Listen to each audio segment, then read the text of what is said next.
નિવેદન પર ચૈતર વસાવાએ પલટવાર કર્યો। ભરૂચ બેઠક પર ચૂંટણી પ્રચારમાં કૂતરા બિલાડાની એન્ટ્રી થઈ હતી અને કૂતરા બિલાડા લાવવાનું કામ મનસુખ વસાવા કરે છે તેવું ચૈતર વસાવાએ કહ્યું। મતદાન નજીક છે ત્યારે આ પ્રકારના મજેદાર નિવેદન હજુ સામે આવશે। ભાજપના નેતાઓ ચૈતરનું નામ 5 વખત લે છે તે ડર બતાવે છે।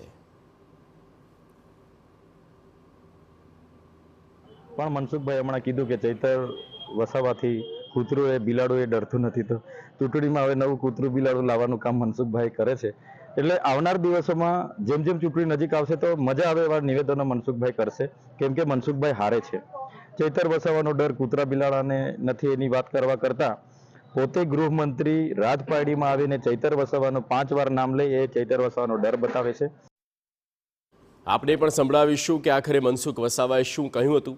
તેમણે કહ્યું હતું કે ચૈતર એવો ભ્રમ ફેલાવે છે કે ભાજપ તેનાથી ડરે છે, પરંતુ સૌ જાણે છે કે ચૈતરથી કૂતરું તો શું બિલાડું પણ ડરતું નથી। ચૈતર વસાવા જેલમાં કેમ માથે પડે અમારા માટે કે ભાજપ મનસુખભાઈ મોતીભાઈ આ બધા ચૈતરથી ડરે છે। એટલે તારાથી કોઈ કૂતરું બી નથી ડરતું, તારાથી કોઈ બલાડો બી નથી ડરતું। ખોટી વાતો હું કરે છે, પણ જેલમાં કેમ ગયો? પેલા ફોરેસ્ટર ભીડગાડ આદિવાસી હતા ને જમીનના બાબતે જંગલની જમીનને લઈને એને માર્યા, ઘરે બોલાવીને ઢોર માર માર્યો, સખત માર માર્યો।